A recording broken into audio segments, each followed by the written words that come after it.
Bahagyang amoy ng gas mula sa lumang kalan ang lumulutang sa hangin. Ang malamig na hangin ng taglamig na pumapasok mula sa siwang, mintana ay tila humahaplos sa aking malaking tiyan. Kanina pa ako nakararanas ng sakit sa puso na pumupulupot. Dumarating ng may tiyak na agwat na parang mga alon. Ang lumang orasan na nakasabit sa dingding ay walang buhay na nakikiskisan. Marco, tawag ko sa aking asawa. Naabala sa pagayos ng kanyang buhok sa harap ng salamin, habang ako ay nakahiga sa kutson na nakalatag sa lumang bani. Baka nagsisimula na ang panganganak ko. Hindi man lang lumingon si Marco. Patuloy lang niyang pinahit ang hair wax sa kanyang kamay. Naku, gano'n na naman? Kahapon din ganyan ang sinabi mo pero wala naman pala. Normal lang siguro sa mga buntis na malate sa due date. Ang kanyang nakakabagot na boses ay lalong nagpalamig sa hangin sa silid. Ang amoy na nanggagaling sa kanya ay mula sa isang matamis at mabangong pabango na hindi ko kailanman binili. Karaniwan. Ang aking asawa ay gumagamit lamang ng murang deodoran na nabibili sa botika. Ngunit ngayon, nakasuot siya ng isang branded na kurbata na hindi ko pamilyar. Sa kanyang paanan, nakalinya ang makiniskis na sapatos na balat. Pero iba ang sakit ngayon, Marco. Mas mabilis na rin ang pagitan. Nag-iinarte ka lang. Alam mo naman na mahina ka sa sakit, sabi ni Marco habang sumusubo. At tiningnan niya sandali ang kanyang relo. Pagkatapos, maingat niyang kinuha ang maliit na paper bag na nakalagay sa sulok ng silid. Sa eleganteng asul na bag, nakasulat sa pila na letra ang logo ng isang mamahaling tatak nga alahas. Hindi ko kaarawan. At hindi rin anibersaryo ngang kasal namin ngayon. Para kanino niya ito inihanda. Naramdaman ko ang isang madilim at malamig na putik na unti-unting lumalaganap sa loob ko. Maimportante akong lakal. Tumawa ka na lang ng taksi at pumunta ka sa ospital mag-isa. Sa mukha ni Marco habang sinasabi niya ito, wala man lang bakas ng pag-alala sa kanyang magiging anak.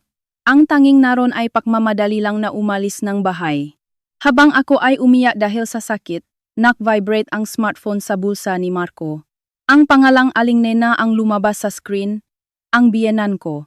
Tiningnan ako sandali ni Marco at pagkatapos ay lumabas siya sa pasilyo para sumagot ng telepono. Ngunit sa lumang bahay na kahoy, ang kanyang boses ay malinaw na naririnig. Marco, nasaan ka? Hindi pa siguro nanganganak ang babaeng yon? Ah, ma. Oh, nagpapaikot-ikot lang sa kumot at nag-iinarte. Nakakainis talaga. Sa mga salitang iyon ng aking asawa, nanlambot ako. Ang gilid ng kumot na mahigpit kong hinahawakan dahil sa sakit ay nakawasak-wasak. Talaga, ang babaeng yan ay sarili lang ang iniisip. At saka, kaarawan ngayon ni Samantha, di ba? Iwanan mo na ang babaeng yan at pumunta ka na. Ipaabot mo rin ang pagbati ko sa ama ni Samantha. Alam ko, ma. So, papunta na ako. Samantha, ang pangalan na iyon ay ang pangalan ng anak ng amo ni Marco. Ilang buwan na nakalipas, habang ako ay nahihirapan sa pagbubuntis, may nakita akong resibo sa bulsa ni Marco nang umuwi siyang umaga na sinasabing, company outing lang daw. Ang pangalan sa resibo ay Samantha. Si Aling Nena ay palaging nagsasalita tungkol sa lahi at pagpapanatili ng pangalan ng pamilya. Mula pa sa engagement, minamaliit na niya ako. Sinasabing hindi bagay sa pamilya namin dahil isa lang akong anak ng ordinaryong empleyado. Binaba ni Marco ang telepono at mabilis na bumalik sa kwarto. Kaya alis na ako. Babalik ako mamayang gabi. Kung may mangyari, tumawa ka na lang sa kapitbahay na si Aling Lydia. Sabi niya. At nang hindi man lang ako hinawakan, dumiretso siya sa pintuan. Ang tunog ng pagsarangang malamig na pinto ay umaling-awngaw sa tahimik na bahay. Narinig ko lang ang tunog ng makina ng kotse na lumalayo. Wala akong lakas na sumigaw o umiyak. Ang matinding sakit sa puson lang ang nagpapaalala sa akin na ako at ang anak ko ay buhay pa. Huwag kang mag-alala, anak. Poprotektahan ka ni Mama. Bulong ko habang dahan-dahang hinahaplos ang aking tiyan. ang pakiramdam kawalan ng pag-asa at kalungkutan ay lumipas na? Sa halip, ang lumitaw ay isang desisyon na kasing lamig ng yelo. Nang humupa ng kaunti ang sakit, dahan-dahan akong tumayo. Kinuha ko ang bag na inihanda ko ng maaga, ang aking birth certificate, health card, at ang aking bank book na may sariling pangalan, na unti-unti kong iniipon. Upang tumawag ng taxi, binuksan ko ang drawer ng telepono. Narunsa na ang lumang memo pad na may nakasulat na numero ng taxi company. Subalit, huminto ang kamay ko. Sa ilalim ng lumang album, sa loop and drawer na hindi ko karaniwang binubuksan, may nakita akong isang hindi pamilyar na brown envelope. Dati ay wala dun. Nanginginig ang kamay ko dahil sa sakit habang kinuha ko ang envelope. Hindi ito selyado at sa loob ay may isang papel at isang maliit na susi. Nang buksan ko ang papel, huminga ako ngang mababaw. Nakasulat doon sa sulat kamay ni Marco ang direksyon ng isang apartment at isang passcode. At ang direksyon na iyon ay hindi sa eksklusibong subdivision kung saan nakatira si Samantha. Ito ay sa isang lumang apartment sa Barangay Maligaya, na hindi ko kilala. Sa susi may nakadikit na sticker ng numero ng unit. Bakit niya itinago ang ganito sa likod ng telepono? At para saan ang susi na ito? Habang umiyak ako sa matinding sakit ng panganganak na muling dumating, itinago ko ang susi sa pinakalob ng aking wallet. Sa labas, mahinang tunog na busina ng taxi ang narinig. Ang matalim na amoy ngang disinfectant ay tumama sa loop nga aking ilong. Ang gulong ng wheelchair na umusat sa pasilyo ng ospital ay gumawa ng isang tuyong tunog sa lumang linoleum na sahig. Ang puting ilaw nga fluorescent lamp na nakalinya ng may pantay na agwat sa kisame ay tila nakakasilaw sa pegising. Hindi ko man lang inayos ang aking buhok na nakadikit sa noo dahil sa pawis. Kinuha ko lang ang aking malaking tiyan gamit ang dalawang kamay. Ang tagal mong nagtiis mag-isa, Hija. Huwag kang makalala, ligtas ka na. Sabi ni Nurse Gaby, ang veteranang nurse ng maternity ward. Habang hinahaplos ang aking likod. Sa mainit at medyo magaspang na haplos ng kanyang kamay, bahagyang kumalma ang aking puso. Ngunit sa susunod na mga salita niya, muli akong nabalik sa malupit na realidad. Darating ang asawa mo mamaya, di ba? Gusto mo bang tawagan namin? Hindi. Salamat po, may importante daw po siyang lakat ngayon. Sabi ko, huminga ng maikli at tahimik na umiling. Sandaling huminto si Nurse Gaby at tiningnan ako ng masinsinan. Nakunwari akong hindi ko napansin ang kanyang pagkaawa at ibinaba ko ang aking nga mata. Wala na siyang tinanong pa at mabilis na ipinagpatuloy ang paghahanda para sa delivery room. Mula sa likod ng manipis na dingding, naririnig ang tunog ng lumang telebisyon sa waiting area, may kasamang bahagyang ingay. Ang sumunod na ilang oras ay isang walang katapusang labanan-laban sa maalong ng sakit. Mahigpit kong hinawakan ang malami na hawakan ng delivery bed na gihintay na lumipas ang sakit. Dito sana, hahawakan ng aking asawa ang aking kamay at palalakasin ang aking loob. Naalala ko ang maimaheng ang ibang buntis na nakangiti kasama ang kanilang asawa sa mapagtitipon ngang barangay. Ngunit sa akin ngayon, tanging ang aking malalim na pahinga at ang monotonous na tunog ng electronic monitor ng puso ang narun. Sige, huminga ng malalim. Nakikita na ang ulong sanggol, sabi ni Nurse Gaby sa kanyang malakas na boses, at ipinagsisikapan ko ang aking huling lakas. Nang muntik nang maging puti ang lahat sa aking paningin, isang malakas na iya ang umalingaw-ngaw sa silid na nagpapayanig sa hangin. Congratulations! Malusog na lalaki po ang ginyong ganak. Ang maliit na buhay na maingat na inilagay sa aking dibdib ay nakakagulat na mabigat at mainit. Dahan-dahang ipinikit niya ang kanyang gamata, binuksan ang kanyang maliit na bibig at masipag na huminga. Sa sandaling nakita ko ang kanyang mukha, isang kakaibang kalmado ang bumalot sa akin. Isang tahimik na desisyon ang lumitaw na anuman ang mangyari, poprotektahan ko ang anak na ito. Ilang oras pagkatapos, nakahiga ako sa isang madilim na pribadong silid sa ospital. Sa bawat paggalaw ko, nakikiskisan ang lumang pipe bed. Ang smartphone na nakalagay sa tabingang unan ay hindi pa tumutunog mula noon. Walang tawag mula kay Marco. At wala ring mensahe mula kay Aling Nena upang kumpirmahin kung ligtas ako. Mahinang katok ang narinig sa pintuan ng silid, at dahan-dahang bumukas ito. Isang babaeng resepsyonist, nakasuot na uniporme, ang nakatayo. May dalang binder at tila humihinging paumanhin. Pasensya na po. May gusto lang po sana kaming kumpirmahin tungkol sa admission papers. Nag-aatubili siyang magsalita habang inilapit ang upuan at inabot ang isang papel. Ito ang form ng pahintulot na dinala ni Marco ilang linggo na nakalipas. Sinasabing, ako na ang magsusulat at magbibigay nito. Yung sa emergency contact po, kaninong panggalan po ito? Kinuha ko ang papel at tiningnan ang nakasulat. Ang nakasulat sa sulat kamay ni Marco ay hindi ang contact number ng aking mga magulang. Ito ay isang hindi pamilyar na telephone number ng isang malayo at ang pangalan ay Samantha Perez. At sa susunod na hanay, nakasulat ang asawa at misis. Habang nararamdaman kong nangingini ang buong katawan ko, dahan-dahan akong huminga. Asawa ko po ang sumulat niyan. Siguro po nakamali lang siyang sulat. Ako na lang po ang magtatama at ibibigay sa nurse station mamaya. Sinikap kong magsalita nang walang emosyon at ibinalik ang form sa bindar. Ang receptionist ay nagpakita, nagpakalito. Ngunit yumuko siya ng malalim. At lumabas nagsilit. Nang sumara ang pinto, muling bumalik ang malalim na katahimikan sa silid. Sumusulat siyang pangalan ng ibang tao kahit sa mga dokumento ng ospital. Ito ba ay simpleng panloloko? O paghahanda upang ituring akong wala? Mula sa labas ng bintana, naririnig ang tunong rilas mula sa malayo, na sumisira sa katahimikan ng hating gabi. Dahan-dahan akong umupo at kinuha ang aking bag na pang-ospital na nakalagay sa maliit na estante sa tabing kama. Upang kumpirmahin ang aking bank book, birth certificate, at health card na inilagay ko ng bahagya, ang isip bago ako umalis ng bahay. Ngunit habang hinahanap ko ang ilalim ng bag, may nahawakan akong tumpok ng papel. Ito ang nakita ko sa tabing brown envelope na naglalamang susi, na natuklasan ko sa likod ng telepono. Tila walang kamalay-malay kong nakuha ito habang ako ay naglalagay ng gamit sa bag habang nagtitiis sa pangangana.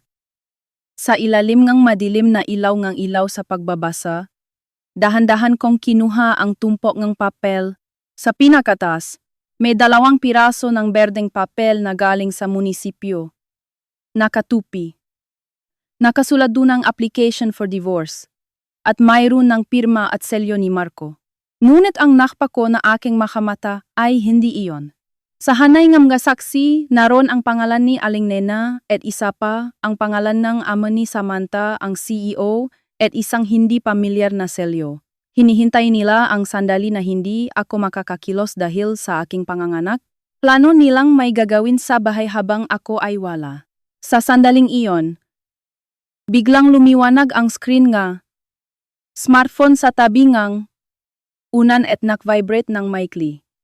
Ang lumabas sa screen ay isang maikling mensahe mula kay Marco. May mahalaga akong sasabihin bukas. Pagkalabas mo, impake mo na agad ang gamit mo at umuwi sa magulang mo. Sa dilim, tahimik kong tinupi ang berdeng papel. Ang kamay ng orasan sa dingding ay mag-alas 2 ng umaga. Amoyan na matamis at medyo pulbos nagatah mula sa bote.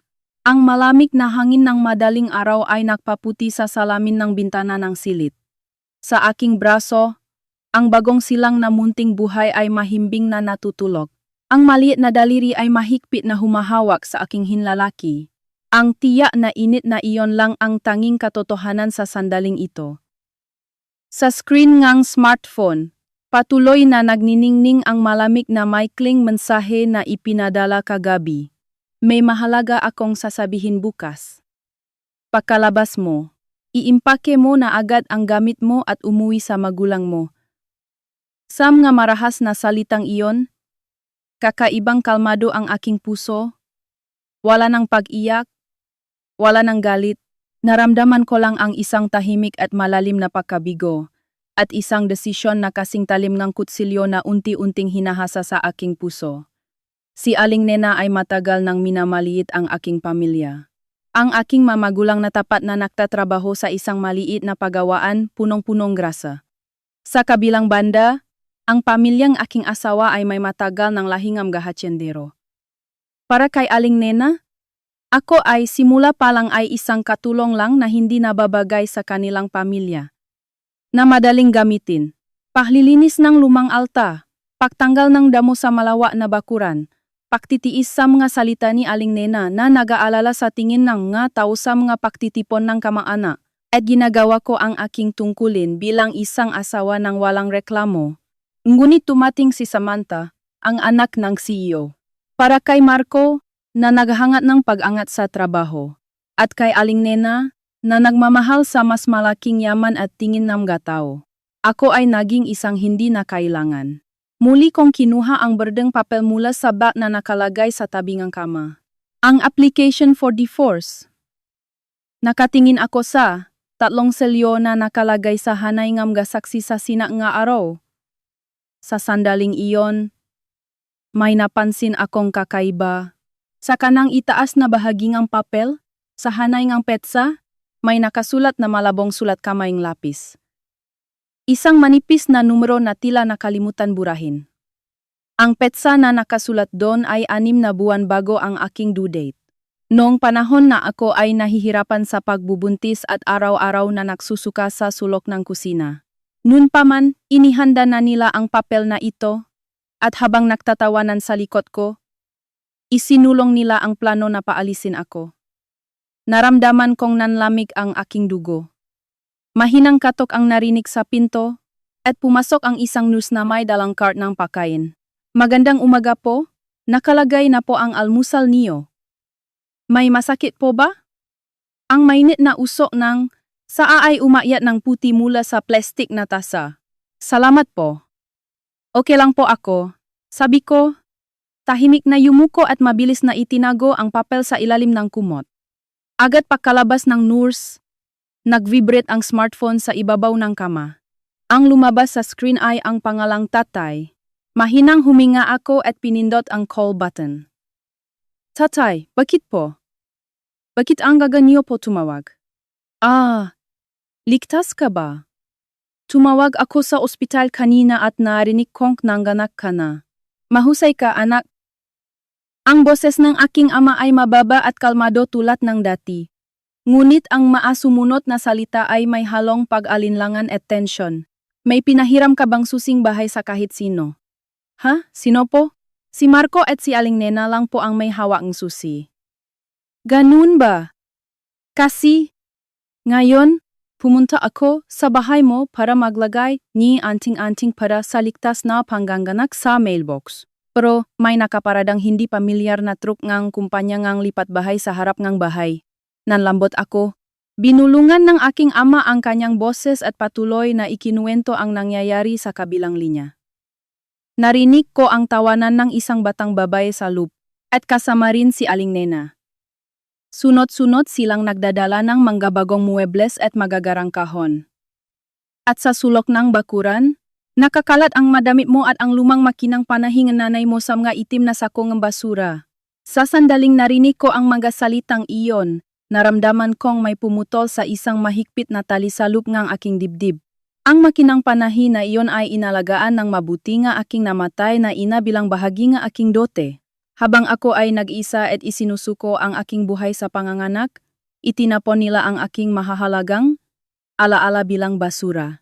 At tantan silang nagsimulang maganda para tanggapin si Samantha bilang bagong asawa. Ang sinabi niyang umalis ka na lang at umuwi sa magulang mo ay hindi lang pala pananakot, kundi isang katotohanang natapos na. May nangyari, di ba? Ang aking ama, natapat na nagtrabaho ng ilang dekada sa isang maliit na bayan. Ayaw na ayaw niya sa kasinungalingan at pagtataksil. Sa matalas niyang tanong, natigilan ako. Huwag kang magsalita ngayon. Isipin mo lang ang anak mo. Pupunta agad ako diyan. Pagkababa ng telepono, kinuha ko ang maliit na susi mula sa aking wallet gamit ang nanginginig na kamay. Ang susi na nasa envelope na may nakasulat na direksyon ng lumang apartment sa Barangay Maligaya. Akala ko ay inihanda lang ito bilang pansamantalang tirahan para sa akin na paalisin sa bahay. Ngunit, nang makita, nagtrabaho ako sa isang lokal na kooperatiba bilang isang clerk. Kaya naman, agad kong naintindihan ang kakaibang hugis at ang kahulugan ng mga letra. Hindi ito susi ng lumang apartment sa Barangay Maligaya. Ito ay susi ng isang safety deposit box sa isang financial institution. Isang bagay na ayaw ipakita ni Marco sa akin. Ang tunog ng ulan ng taglamig na mahinang kumakato sa salamin ng bintana. Mula sa train tanghalian na dinala sa silid, mahinang amoy ng nilagang gulay at kanin ang lumulutang. Wala akong lakas para kumuha ng kutsara. Nakasandal lang ako sa likod ng pipet. Nakatingin sa kulay abong langit. Sa tabi. Sa transparent na chot, ang maliit na buhay nakakalabas lang sa pag-inom ngatas ay regular na humihinga. Paminsan-minsan. Gumagalaw ang kanyang malilit na labi. Ang kanyang kaibig-ibig na anyo lang ang nakokonekta sa akin sa mundo. Ang katotohanang narinig ko mula sa tawag ng aking ama tungkol sa maalaala ng aking ina na itinapon sa itim na sakong basura ay unti-unting nagpapahirap sa aking puso. Higit pa sa matinding galit, isang malalim na pakiramdam ng lungkutan, tulad ng isang malalim na butas, ang lumaganap sa aking dibdib.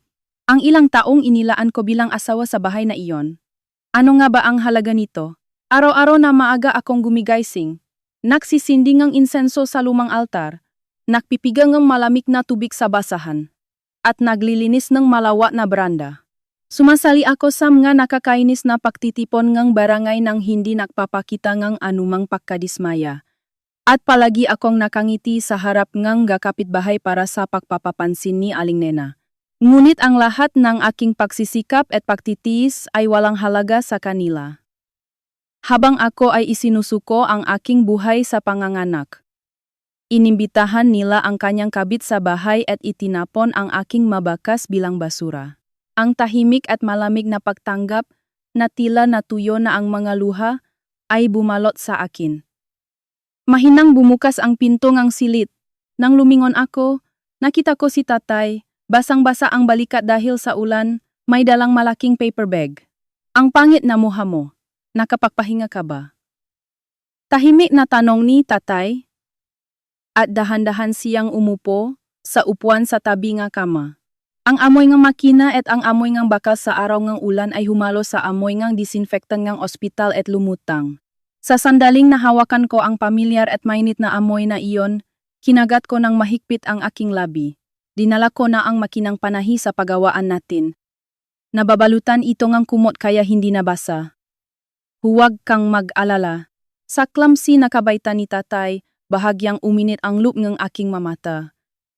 Pinunasan ni tatay ang kanyang basa na kamay gamit ang tuwalya at kinuha mula sa paper bag ang isang lumang kahon ng panahi. Ito ang kahon na puno nga. Gas-gas na ibinigay. Sa akin ng aking namatay na ina bilang dote.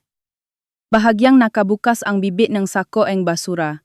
Sa harap ng bahay. Nakita ko ito sa loop kaya hindi ko matiis. Tahimik akong tumango at kinuha ang kahon ng panahi gamit ang nanginginig na mga kamay. Ang bigat nito ay bumaba sa aking malamig na palat. Dahan-dahan kong binuksan ang takip, at sa loob. Ang lumang gunting ng ina at iba't ibang kulay ng sinulid ay mayos na nakalinya tulad ng dati. Ngunit sa pagitan na magagamit sa panahi, may isang makapal na brown envelope na pilit na isiniksik. Hindi ito itinago ko. Nang tingnan ko ang pangalan, ang nakpadala ay ang lokal na Poblacion Community Bank. Ito ay isang selyadong envelope na naglalaman ng mahahalagang dokumento na nakasulat sa pangalan ni Marco. Bakit may sulat mula sa bangko na nakasulat sa pangalan ng aking asawa ang nakalagay sa aking personal na gamit? Marahil, nang walang pakialam na inilagay ni Aling Nena ang aking magamit sa sakong basura. Isinama niya ang bagay na nakita niya sa loob ng kahon. May mali na paalinlangan, tiningnan ko ang likod ng envelope.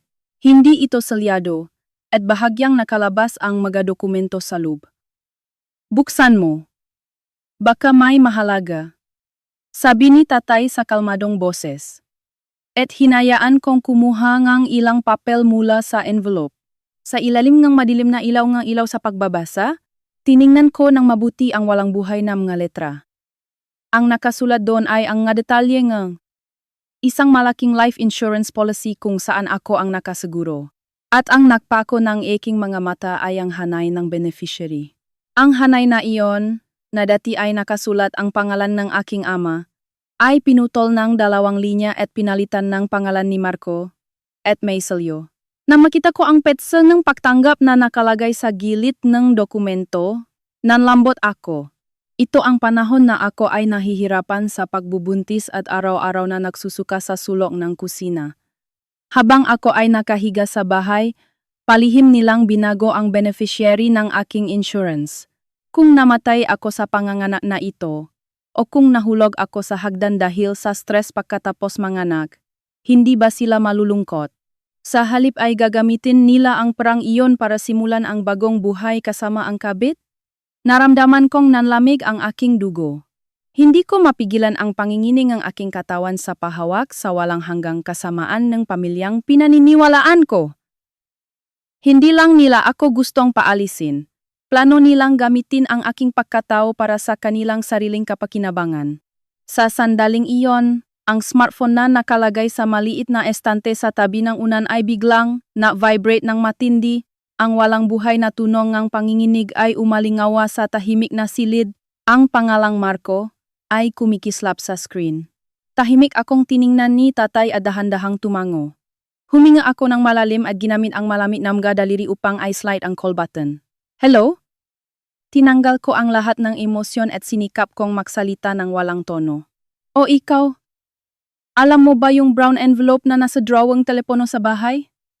Ang boses ni Marco sa kabilang linya ay hindi ang kanyang karaniwang mapanlait na tono, kundi may halong pagmamadali. Sa likod niya, malinaw na naririnig ang matinis na boses ni Aling Nena na nagsasabing, "Hanapin mo agad, nakakahiya." Tila, napansin nila ang susi ng safety deposit box na kinuha ko. Hindi ko alam. Matagal na akong nakahiga kaya hindi ko alam. Tahimik akong nagsinanggaling. At mahigpit kong hinawakan ang insurance contract na nasa aking kamay at ang maliit na susi sa aking wallet. Buwisit, nasaan ba ang walang kwentang bagay na iyon?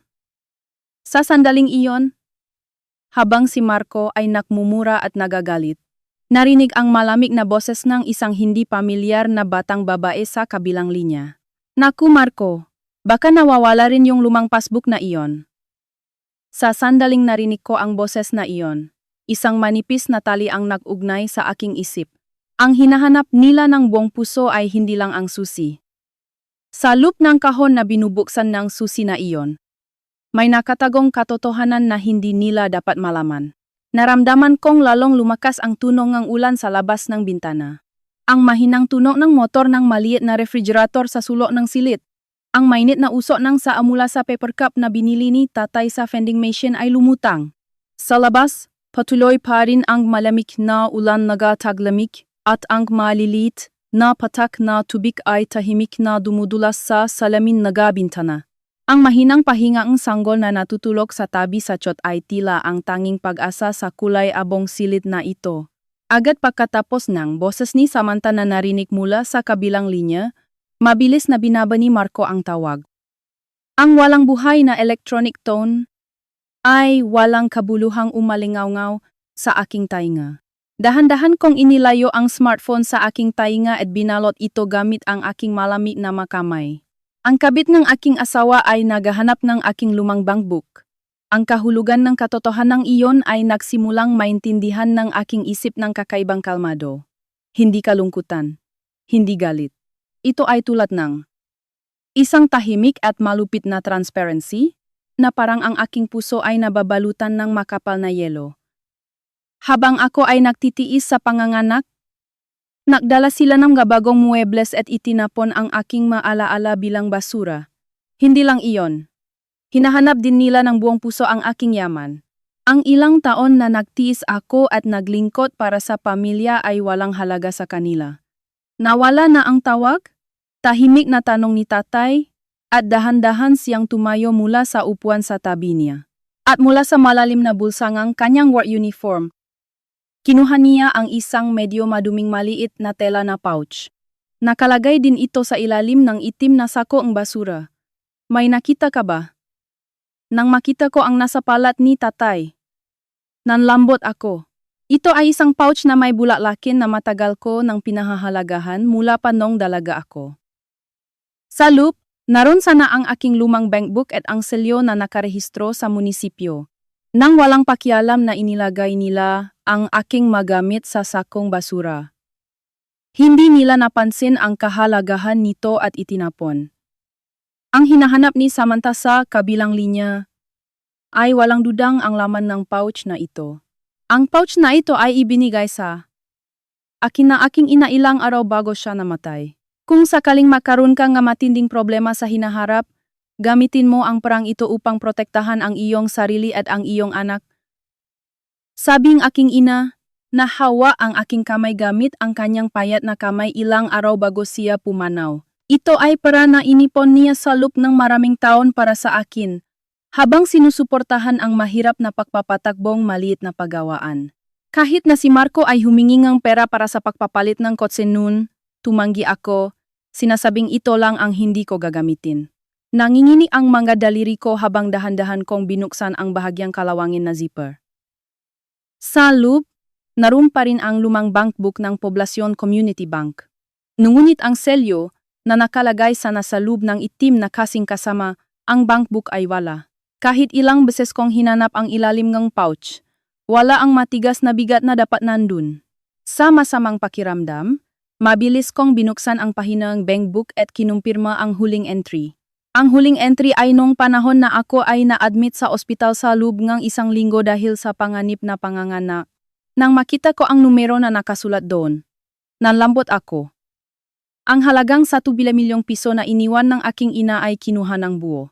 At sa remarks column, may nakasulat na record ng palilipat sa ibang account sa panggalan ni Marco. Hindi ko kailanman binigyan ng pahintulot. Nawala na ang lahat ng pera.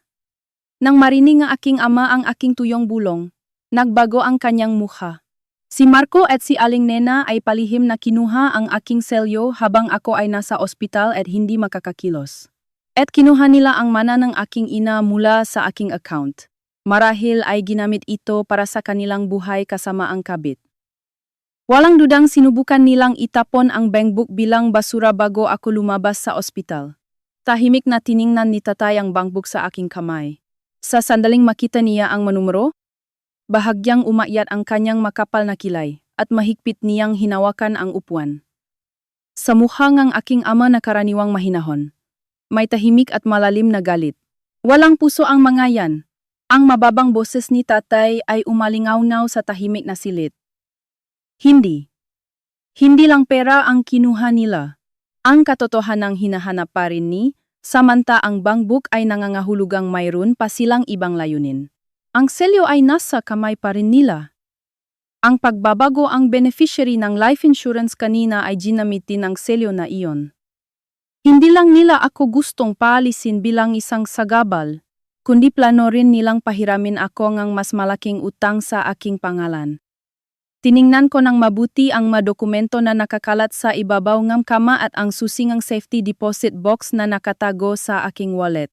Pagbabago ng insurance, mananang aking ina na palihim na kinuha, at ang application for divorce para paalisin ako. Ang malinya at tuldok ay nag-ognay.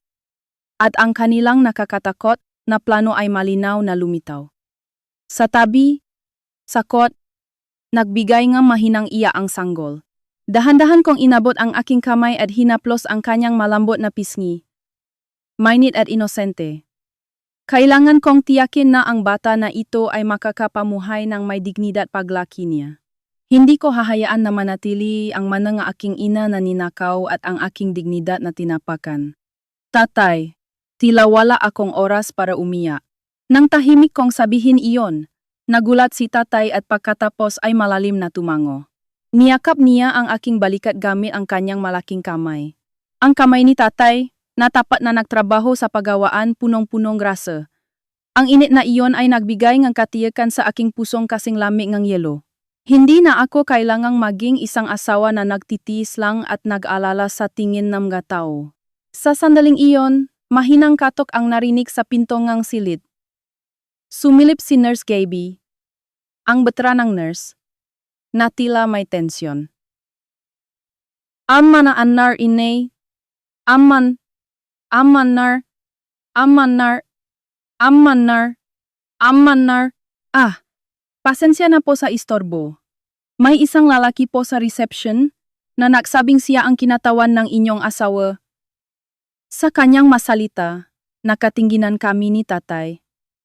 Mayroon daw po siyang dokumento na kailangan niyong pirmahan agad. Ang kakaibang amoy nga almirol mula sa bagong labang uniforme. Sa labas ng bintana, huminto na ang ulan ng taglamig at ang kulay abong ilaw ay sumisikat mula sa ulap. Mula sa malayo, naririnig ang tunongang sirenangang ambulansya na umaaling-aungaw sa silid. Sa tabi, sa transparent na kot, ang malit na buhay, na may amoy nga gatas ay mahimbing na natutulog. Ang maliit na kamay na dahan-dahang gumagalaw, tila humahawa ng kung ano sa hangin. Sa pagtingin sa kanyang malamya na init, ang aking puso ay naging kasing lamig at kalmado ngang tunog ngang sirena. Pumasok po, sabi ni Nurse Gaby. Pumasok sa silid ang isang lalaking nakasuot ng napakakintap na kulay abong suot. Hawak niya ang isang bagong at mamahaling leather briefcase. At ang dulongang kanyang sapatos ay kakatwang kiniskis. Sa sandaling humagbang ang lalaki, kumalat ang matamis na amoy ng pabango. Isang malakas na amoy na hindi nababagay sa isang maternity ward. Ito ay eksaktong kaparehong pabango na ginamit ni Marco kahapon bago niya ako iwanan at pumunta sa kaarawan ng kanyang kabit. Tiningnan ng lalaki si tatay na nakatayo sa tabi ko at bahagyang yumuko ng may pagkadismaya. Pagkatapos, kinuha niya ang isang puting business card mula sa kanyang loop na bulsa at walang ingat na inihagis sa ibabaw ng aking kama. Kinatawan po ako ni Mr. Marco. Ako po si Mr. Perez. Nais po naming pakiusapan ang ginang na pirmahan at saliyuhan agad ang madokumentong ito. Tahimik kong kinuha ang business card na nahulog sa ibabaw ng kumot. Nakasulat doon ang Perez Law Office at may nakaimprinta na numero ng cellphone sa halip na landline. Perez. Ito ay eksaktong kaparehong apelyido ng kabit ni Marco. Si Samantha, hindi pinansin ng lalaki na nakatingin ako. Kinuha niya ang isang binder at marahas na itinapat sa harap ko. Ang pamagat ay, kasunduan sa diborsyo. Dahan-dahan kong inayos ang aking namamagang katawan at kalmadong binasa ang manakasulat sa dokumento. Ang nga nakasulat doon ay puro isang panig at malupit na kondisyon. Walang sisingilin na alimony sa isa't isa. Ang lahat na natitirang pera sa aking bankbook ay ibibigay sa aking asawa, si Marco, bilang bahaging ang pahahatingang ari-arian. At higit sa lahat, ang napakunot ng aking nu ay ang probisyon na ibibigay kay Marco ang kustodiya ng sanggol na natutulok sa silid na ito. Kustodiya kay Marco, mahinang bulong ko, at ang lalaking nagngangalang Mr. Perez ay malamig na tumawa. Opo, may magandang pamilya ang iyong asawa at stable ang kanyang ekonomiya. Sa kabilang banda, bilang ginang, na tumutulong lang sa maliit na pagawaan at ngayon ay walang trabaho at umaasa lang sa kanyang mamagulang. Imposible para sa inyo na mapalaki ng maayos ang bata. Ang salitang iyon ay insulto sa aking pamilya na punong-punong grasa sa pagtatrabaho. Dati, marahil ay yumuko ako dahil sa kalungkutan. Ngunit ngayon, habang naririnig ko ang mga salitang iyon, napansin ko ang isang maliit na pag-alinlangan sa sulok ng dokumento. Isang malabong logo ang nakikita sa kanang ibabang puting papel. Ito ang logo ng kumpanyang real estate na pag-ari nga amo ni Samantha. Teka sandali, sabi ni tatay, na kanina patahimik na nakmamasid, sa mababang boses na may halong pag-alinlangan. Pinutol ang salita ang lalaki. Kinuha ni tatay ang business card sa ibabawang kama at matalas na tiningnan ang lalaki. Nagsabi ka na ikaw ay abogado, di ba? Ngunit wala kang badge sa kwelyo. At wala ring registration number ng Bar Association sa business card na ito. Hindi pa ako nakakita ng business card na walang address ng opisina. Sandaling nanigas ang muka ng lalaki. Ang aking ama, na nagpapatakbo ng isang maliit na pagawaan ng ilang dekada, ay ilang beses nang nakipaglaban sa mga hindi makatarungang transaksyon at manggabitak sa kontrata. Mas matalas ang kanyang paningin sa pagkilala sa mga taong hindi tapat kaysa kaninuman. Dahil hindi na niya matagalan ang matalas na tingin ni tatay, Tila naalangan ang lalaki at inayos ang kanyang kurbata. Ngayon nakataon lang na nagpalit ako ng ibang suit at naiwan ko lang ang badge sa opisina. Ganun ba? Kung gayon, kukunin na lang namin ang kopyang iyong ID sa nurse station sa ibaba. Makakaproblema rin ang ospital kung papayag silang pumasok ang isang hindi kilalang tao sa silid ng pasyente. Kung tatanggi ka, tatawa kami ng pulis. Nang humagbang si tatay, maliit na nagmura ang lalaki at mabilis na kinuha ang binder. Ngayon, aalis na ako, ngunit matigas ang desisyon ng iyong asawa. Huwag mong isipin na makatakas ka habang buhay. Sumubo ang lalaki at umalis sa silid na tila tumatakas. Habang naririnig ang nakmamadaling tunog ng kanyang mayapa na nawala sa dulo ng pasilyo, tahimik akong huminga. Si Marco at si Aling Nena ay sinubukang takutin ako sa pamamagitan ng pagpapanggap na abogado ang isang tauhan o kung sino man mula sa kumpanya ni Samantha. Kung ako ay isang inosente at walang alam na asawa, marahil ay matatakot ako at agad pipirmahan ang papel.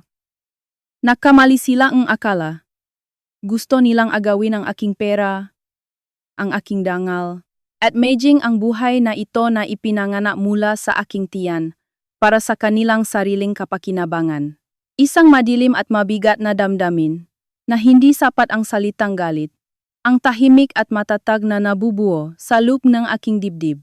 Salamat tatay. Ngunit hindi na ako iyak pa. Sabi ko. Nagulat si tatay at pagkatapos ay malalim na tumango. Tapos na ang oras ng pagtitiis lang. At pag-alala sa tingin ngang matao, ipaglalabas ko ang lahat ng katotohanan na gusto nilang itago, kahit anong maruming paraan ang gamitin nila. Ito ang oras na iyon. Teka, may nahulog ang lalaki. Sumigaw si tatay at itinuro ang sahig ng linoleum.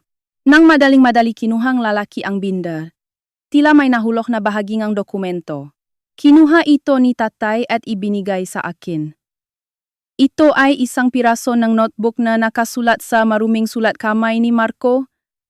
Nang makita ko ang maikling memo na nakasulat doon, naramdaman kong nanlamig ang aking dugo. Ika, 15. Ilipat ang bankbook at kontrata sa safety deposit box sa Poblacion Community Bank. Sa safety deposit box na nakapangalan kay Samantha. Ika, 15. Iyon ang petsa bukas. Naalala ko ang haplos ng maliit na susi na nakatago sa pinakalob ng aking wallet at mahigpit kong hinawakan ang kumot. Ang matamis na himing ng lumang radyo ng kapitbahay na nagbabalita ng pagtatapos ng araw. Ang bahagyang tunog nito ay nagpapayanig sa salamin ng bintanang silid. Mula sa pasilyo, naririnig ang kakaibang amoyng lumang floor wax na ginagamit ng janitor. Sa kama, muli kong hinawakan ng mahigpit ang pirasong notebook na nasa aking kamay. Ika, 15, Poblacion Community Bank. Ang memo na nakasulat sa maruming sulat kamay ni Marco ay nangangahulugang bukas ng umaga. Plano nilang ilipat ang lahat ng dokumento sa safety deposit box sa pangalan ni Samantha bukas ng umaga. Nang tingnan ko ang bilog na orasan na nakasabit sa dingding, 2:15 ng hapon. May oras pa bago maksara ang bintana ngang 3:00. Tahimik na sabi ni tatay. At kinuha niya ang kanyang lumang wallet mula sa bulsa, kanyang work uniform. Nung bagong kasal pa lang kami, pinilit ako ni Marco na magbukas ng account sa kooperatiba na iyon. Sa panahon na iyon, gumawa ako ng isang power of attorney sa aking pangalan. Bilang paghahanda sa posibleng pag-ospital. Sa kabutihang palad, nakatago pa rin ito sa pinakalob ng aking lumang bag. Ang branch manager na iyon ay matagal ng kaibigan ng bayan natin. Kung ipapaliwanag natin ang sitwasyon, makakatulong siya. Kinuha ni tatay ang maliit na susi at ang power of attorney mula sa akin at maingat na inilagay sa kanyang bulsa.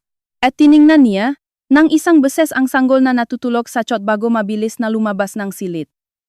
Habang naririnig ang malakas na tunog nga, yapa ni tatay na lumalayo, huminga ako ng malalim. Kung naghintay pa ako hanggang bukas, ang katotohanan sa loop, ang kahon na iyon, ay habang buhay, nang may lilibing sa dilim. Muling bumalik ang katahimikan sa silid, at kinuha ko ang aking smartphone. Tahimik kong inactivate ang call recording feature na inilagay ko dati para sa kung sakaling may mangyari. Tapos na ang oras ng pagtitiis lang at pagiging malungkot.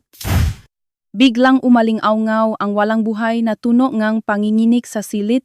Ang lumabas sa screen ay tawag mula kay Aling Nena. Sandali akong ipinikit ang aking mga mata, huminga, at pagkatapos ay inislide ang call button. Hello? O sa wakas sumagot ka na. Hanggang kailan ka ba nakahiga diyan? Mula sa kabilang linya, naririnig pa rin ang kanyang malamig at matinis na boses na tila minamaliit ako. Sa likod niya, malakas na naririnig ang tunog ng lumang telebisyon. Malinaw kong naintindihan na tinawagan niya ako habang nagpapahinga sa bahay na iyon. Narinig ko mula kay Marco. May kakaibang lalaki raw na pumunta sa silid mo, di ba? Ikaw ba ang sadya mong tumawag? Ipinipilit ni Aling Nena na ang pekang abogado na iyon ay isang lalaki na sinadya kong tawagin. Ang kanyang ugali na nagsisinungaling na parang humihinga at isinisisi ang lahat sa akin. Dati, marahil ay hindi ako makakasagot at yumuko lang. Ngunit ngayon, ang aking puso ay kasing lamig at transparent ng yellow. Hindi po. Wala po akong alam. Sabi po, niya, ay kinatawan. Daw po siya, ni Marco. Huwag kang makunwari. At saka bukas ka nalalabas ng ospital, di ba? Lalong bumaba ang boses ni Aling Nena at medjing mapaninda. Napadala na namin ang gamit mo sa magulang mo kaya huwag ka nang babalik sa bahay na iyon. Ipinaliwanag na namin sa mga kapitbahay na ikaw ay nakaroon ng ibang lalaki at tumakas kasama ang bata. Iyon ay isang malupit at mabilis na kasinungalingan, naakma sa kanyang pag-alala sa tingin ng mga tao. Ang maraw na inilaan ko sa kanya ng maraming taon, naglilinis ng lumang altar, ay ganap ng mabubura. Ang bata ay kukunin namin bilang tagapagmana kaya magpasalamat ka. Imposible para sa isang mahirap na pamilya tulad mo na bigyan ng maayos na edukasyon ang bata. Agawin ang bagong silang na sanggol mula sa kanyang ina. Sabi niya iyon ng kalmado, na parang kinukuha lang niya ang isang hindi kailangan na bagay. Mahigpit kong kinagat ang kumot sa aking kamay. Pinigilan ang boses ko na tila nanginginig sa galit. Hindi po iyan mangyayari. Ako po ang magpapalaki sa anak ko. Huwag kang sumagot. Wala ka ng ipon, di ba? Paano ka mabubuhay? Sa isang hindi inaasahang salita, nagulat ako. Malinaw na alam ni Aling Nena na ang 1.5 milyong piso naman na aking ina ay kinuha mula sa aking account. Hindi. Alam niya at siya mismo ang gumawa nito kaya siya ay kasing confident na sabihin iyon. May mahalagang kontrata si Marco bukas. Sa tulong amo ni Samantha, alis siya sa kumpanya at magsisimula ng bagong negosyo. Tama lang na itinapon na namin ang walang kwentang gamit mo. Bagong negosyo. Tulong mula sa pamilya ni Samantha. Lumitaw ang kanilang layunin na may malinaw na anyo sa harap ko. Si Marco ay hindi lang nagloloko, kundi plano niyang magsimula ang sariling negosyo gamit ang yaman ng ama ni Samantha. Para sa layuning iyon, kailangan niya ng malaking kapital at upang ganap na alisin ako bilang sagabal. Ang mana na aking ina ay ninakaw na marahil bilang pondo sa paghahanda ng negosyo. Ganun po ba? Naintindihan ko na po. Sabi ko nang may ganap na walang emosyon. At tahimik kong binaba ang telepono. Sa screen, nagnininging ang mga letra na nagsasabing matagumpay na nasave ang recording. Pagkalipas ng mga 30 minuto, muling nagvibrate ang aking smartphone. Ang lumabas sa screen ay ang panggalang tatay. Mabilis kong pinindot ang call button. Tatay, kumusta po? Umabot po ba kayo? Agad na ipinagpatuloy ng branch manager. Sabi mo nga, may tumpok ng dokumento na itinago ni Marco sa loob ng kahon. Pero hindi lang iyon. Huminga si tatay at nagpatuloy. Ang tensyonadong hangin sa kabilang linya lang ang malinaw na naririnig. Sa ilalim ng bank book at insurance documents, may isang puting envelope, isang testamento na ginawa sa pangalan mo at may selyo. Hindi ako makapaniwala sa narinig ko. Testamento. Wala akong maalala na sumulat ng ganun kahit isang beses. Ang petsa ay nung araw na ikaw ay na ospital dahil sa panganib na panganganak. At nakasulat doon na kung sakaling may mangyari sa iyo, ang lahat ng ari-arian at kustodiya ngang bata ay ipapasa kay Marco. Sa labas ng bintana, umalingaw-ngaw ang malamig na hangin ng taglamig. Sa sandaling narinig ko ang katotohanan ng iyon, sa unang pagkakataon, naintindihan ko ang lalim ngang tunay na kasamaan na bumabalot sa akin. Mula sa tring bagong hen na hapunan, lumulutang ang matamis at mainit na amoy ngang kanin at nilagang labanos. Sa salamin ng bintana nga silid naganap ng madilim, malabong nakikita ang puting ilaw ngang fluorescent lamp at ang anyo ko na tulala sa kama. Ang tahimik na mga yapa nganor sa gabi lang ang nabibigay ngang kaunting galaw sa malamig na espasyo na ito. Ang nga salitang sinabi ni tatay sa telepono kanina ay paulit-ulit na umalingaw-ngaw sa aking isip. Kung sakaling may mangyari sa iyo, ang lahat ng ari-arian at kustodiya ng bata ay ipapasa kay Marco. Isang peking testamento na may ganitong nakakatakot na nilalaman. Inihanda nila ito noong panahon na ako ay nahihirapan sa panganib na panganganak. Habang ako ay nagdarasal sa harap ng lumang altar. Umaasa na ligtas na masalubong ang bagong buhay sa bahay na ito. Sa likod ko, inihanda nila ang lahat, naghihintay sa aking pagkamatay at upang gamitin ito ng husto. Wala nang anumang matamis na emosyon tulad ng galit o kalungkutan. Naramdaman ko lang na unti-unting nawawalan ng temperatura ang aking katawan, mula sa aking madaliri, sa lalim ngang kasamaan na kasing lalim ngang walang katapusang butas sa loob ko. Nagbukas ang pinto at bumalik si tatay sa silid, hinihingal. Ang amoyng malamig na hangin ng taglamig mula sa labas ay lumutang mula sa kanyang work uniform. Tiningnan niya muna ang paligid ng may pag-ingat at pagkatapos ay tumayo sa tabi ng kama. Kinuha ang brown envelope mula sa loob ng bulsa ng kanyang work uniform. Kung dinala ko ang orihinal, makakagulo sila bukas ng umaga pagbukas nila ng safety deposit box.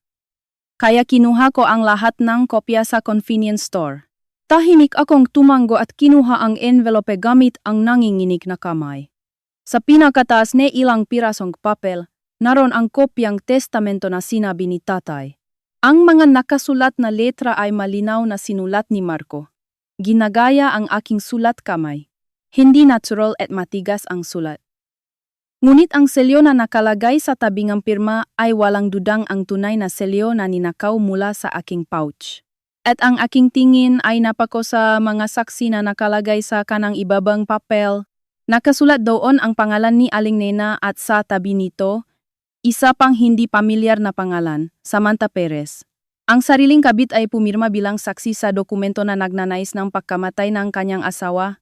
Sa abnormal na sitwasyong iyon, naramdaman kong may malamig na bato na lumulunok sa aking dibdib. Hindi lang iyan, tingnan mo pa ang isa pang papel sa ilalim. Sabi ni tatay sa mababa at malalim na boses. At ipinagpatuloy ko ang pagbukas ng kopya ng testamento. Naroon ang isang maliit na kopyang resibo na tila nakakalat sa tumpok ng dokumento. Ang nakasulat na pangalan ay Samantha Perez. Ang nag-issue ay ang Street Jude Maternity Clinic, na kilala bilang pinakamahal sa rehiyon. Malinaw na nakasulat sa remarks na prenatal check-up.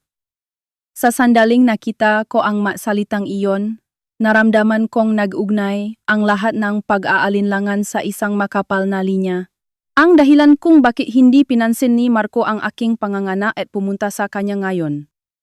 Ang dahilan kung bakit namamadaling inilagay ni Aling Nena ang aking magamit sa itim na sakoeng basura at pinaalis ako sa bahay. At ang dahilan kung bakit kailangan nilang mabilis na kunin ang 1.5 milyong piso na mana nga aking ina.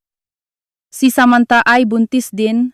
Gusto nilang alisin ako sa bahay na iyon sa anumang paraan bago lumaki ang tiyan ni Samantha. Upang tanggapin siya bilang bagong asawa at upang isilang ang tagapagmana, ako at ang aking anak ay isang unang insurance lamang sa kanila, at ngayon na mayroon na silang sariling anak, wala na akong halaga. Ang maliit na kamay ng aking anak na natutulok sa tiyot ay mahinang kumagat sa kumot. Ang inosenteng buhay na ito ay muntik ng paglaruan ng nga nakakatakot na tao na iyon. Ngahayop sila. Bulong ko.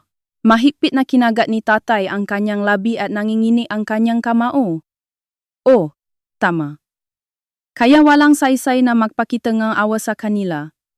Malalim na umupo si tatay sa upuan at direkta akong tiningnan. Kanina, tinawagan ko ang abogado mula sa Reyes Law Office na matagal nang tumutulong sa bayan natin. Darating siya bukas ng umaga sa ospital na ito. Kilala si Ati Reyes bilang isang tao na lumalaban ng buong puso, na sinasabi ng aking mahinahon na ama na hindi dapat gawing kaawe. Sa kakulangan ng ebidensya, ang pag-iyak lang ay magiging dahilan upang mapasailalim ako sa kasamaan nina Aling Nena. Ngunit ngayon, sa aking kamay, may mga tala ng bankbook na palihim na kinuha. Insurance policy na binago ang beneficiary. Kopya ng pekang testamento. At record ng tawag na naglalaman ng lahat ng pahayag. Tahimik na naghahanda ang lahat. Sa sandaling iyon, mahinang katok ang narinig sa pintong silid. At sumilip ang nur sa gabi, humihingi ng paumanhin. Pasensya na po sa istorbo. May isang babae po sa reception na nagsabing ibigay ito sa inyo. Hawak Nursa ang isang puting envelope. Babae po. Pangalan po. Hindi po niya sinabi ang pangalan niya. Isang batang babae po na nakasuot ng pulang coat at sinabi po niya na galing po siya sa pamilya niyo. Pulang coat. Naalala ko ang matingkat na pulang lipstick na hindi ko kilala na nahulog sa passenger seat ng kotse ni Marco noong unang bahagi ng taglamig. Nung ako ay nahihirapan sa pagbubuntis. Pagkaalis ng nurse, nakatinginan kami ni tatay at binuksan ang puting envelope. Sa loop, may isang larawan at isang maliit na sulat. Ang larawan ay ng aming pamilyar na sala. Ngunit wala doon ang mga kurtina na pinili ko at ang lumang mesa na araw-araw kong pinupunasan. Sa halip, may mga bagong at mamahaling muebles na nakalinya. At sa sulat, sa bilog na sulat kamay ng isang batang babae, nakasulat ang isang salita, wala ka ng lugar dito, pupunta kami ni Marco sa munisipyo bukas. Munisipyo, sa sandaling nakita ko ang tatlong letra na iyon, bumalik sa aking alaala ang berdeng application for divorce. Hindi lang nila ililipat ang mga dokumento mula sa safety deposit box bukas ng umaga. Dahil hindi ako makakakilos mula sa aking silid sa ospital, plano nilang isumita ang papel na iyon na palihim nilang pinirmahan. Ang tuyong tunog ng makina ng motorsiklo na naghahatid ng balita sa malayo. Ang lumang exhaust fan sa silid ay gumagawa ng mahinang tunog habang humihigop ng malamig na hangin mula sa labas. Ang langit sa labas ng bintana ay kulay abong asul pa rin. Tulad ng tinapong tinta. Tiningnan ko ang puting sulat sa aking kamay at tahimik na inayos ang aking pahinga. Pupunta kami ni Marco sa munisipyo bukas. Ang isang pangungusap na isinulat ni Samantha ay isang deklarasyon na palihim. Nilang isusumite ang pekeng application for divorce bukas ng umaga. Magbubukas ang munisipyo ng alas 8:30 ng umaga. Kung matanggap ito, ganap akong mapapaalis sa rehistro ng pamilya at matutupad ang kanilang plano. Tatay, may kailangan po tayong gawin bago magbukas ang munisipyo. Tahimik kong sinabi sa aking ama na nakaupo sa upuan sa tabing kama. Bago ako ikasal. Noong nagtatrabaho ako sa kooperatiba, nakakita akong isang babaeng umiyak sa bintana. Ito ang tanging paraan upang protektahan ang isang taong muntik ng palihim na ilabas ang application for divorce. Mayroong sistema ngang pagtutol sa application for divorce. Nang sabihin ko iyon, tiningnan ako ni tatay. Kung isusumite ito ng maga, hindi kailanman tatanggapin ngang munisipyo ang nga dokumento kahit na dalhin pa ni Marco? Aba unga. Kung gayon, dapat tanggapin ito kahit sa night window. Agad na tumayo si tatay at kinuha ang aking ballpen at papel. Habang masakit ang aking tiyan, masipag akong sumulat sa ilalim ng madilim na ilaw. Ang aking pirma at ang maliit na selyo. Hindi ang selyo ng bangko na ninakaw mula sa aking pouch. Ang naiwan. Kung isusumite ito ngayon, aabot pa. Dadalhin ko ito bago makbukang liwayway. Maingat na tinupi ni tatay ang papel at inilagay sa lupkang bulsang kanyang work uniform. At dahan-dahan, Siyang nawala sa madilim na pasilyo. Pagkaalis ni tatay, muling bumali ang malalim na katahimikan sa silid. Ang mahinang pahinga ng sanggol na natutulog sa tabi ay umalingaw-ngaw. Alas 4 na ng umaga. Sa sandaling iyon, biglang lumiwanag ang screen ng smartphone na nakalagay sa tabi ng unan. Sino kaya sa ganitong oras? Nang tingnan ko ang screen, tawag ito mula kay Aling Lydia na miyembro ng Barangay Council. Matagal na siyang mabait na kapitbahay na nakbibigay sa akin ng ensalada. Bahagya akong nag-alinlangan, ngunit pinindot ko ang call recording button at dahan-dahang sinagot ang telepono. Hello Aling Lydia, bakit po? Bakit po kayo tumatawag sa ganitong oras ng gabi? Salamat naman at sinagot mo. Pasensya na. Hindi ako makatulog. Ang boses ni Aling Lydia sa kabilang linya ay takot na takot at binulungan niya ang kanyang boses na parang naingat sa paligid. Si Aling Nena, mula kagabi, naglalakat sa mga kapitbahay, nagbibigay ng mahaling kakanin. Sabi niya, nagkaroon ka raw ng ibang lalaki at tumakas kasama ang bata, kaya magkakaroon silang bagong asawa. Talaga, si Aling Nena ay perpektong naghahanda para sa kanyang mga kapitbahay. Sa kanyang pag-aalala sa tingin ng gatao, plano niyang protektahan ang kanyang sarili sa pamamagitan ng paggawa sa akin na maging masamang tao. Tahimik akong tumango at nakinig sa kanyang kwento. Nagulat ang lahat, pero may napansin akong kakaiba. Kasi, ikaw, palagi mong ginagawa ang pagtatanggal ng damo sa bakuran at pagtatapon ng basura ng mag-isa nang walang reklamo, di ba? Sa mainit na salita ni Aling Lydia, naramdaman kong bahagyang lumambot ang isang bagay na mahigpit sa aking dibdib. Mayroong isang taong nakakita sa aking tapat ng mga araw, at saka, nang dumaan ako sa harap ng bahay niyo kagabi, may napansin akong kakaiba na nahulog sa basurahan. Binulong, "Naku, Aling Lydia, ano po ba ang nakita niyo?" Nang tanungin ko, maikli siyang huminga. Isang kopya ng kontrata ng real estate na sinulat daw ni Marco. Isang bagong condominium sa Barangay Maligaya. Wala akong masabi. Barangay Maligaya. Iyon ang parehong lugar ng address ng safety deposit box na itinago ni Marco sa likod ng telepono. Plano nilang bumili ng bagong condominium gamit ang mana ng aking ina at insurance money, at ang tulong mula sa ama ni Samantha.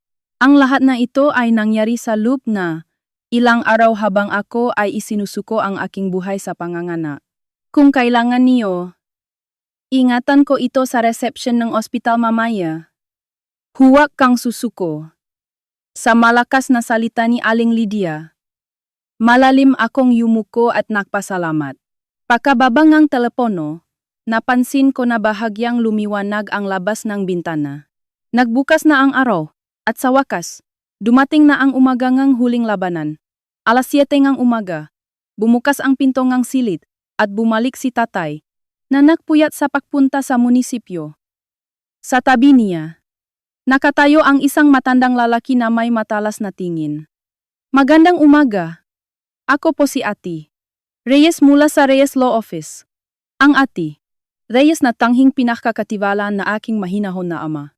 Tahimik na inilagay ni Eti Reyes ang kanyang briefcase at tiningnan ang tumpok ng dokumento na inipon ni tatay.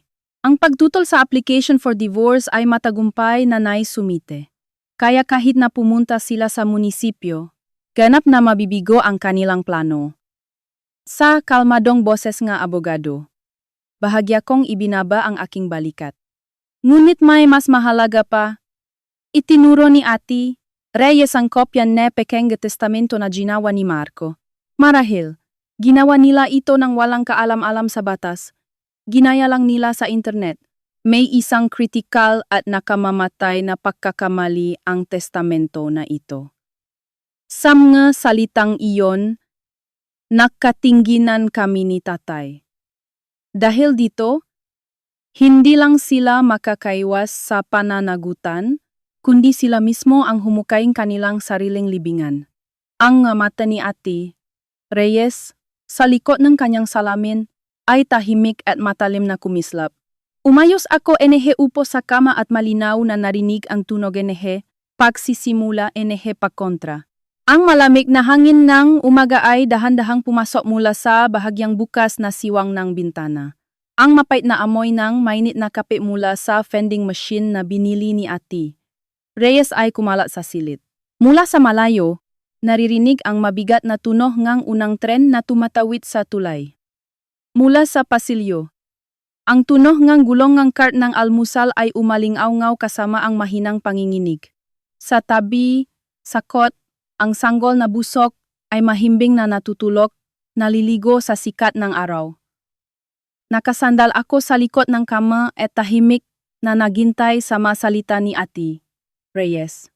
Ang testamento na ito na ginawa nila ay walang saysay sa batas, sabi ni Ate Reyes sa kalmadong boses, abang itinuturo ang tumpok na papel. Ayon sa batas ng Pilipinas, ang lahat ng testamento ay dapat nasulat kamay ng mismong tao. Kung hindi ay walang bisa. Ang paggaya lang ng pirma at paggamit ng ibang tao upang mag-type sa computer ay walang saysay. Malalim na tumango si Tatay at nakinig sa salita ni abogado. Higit pa rito, ang kritikal ay ang nga saksi. Ang kamag-anak ng taong makikinabang sa testamento ay hindi maaring maging saksi.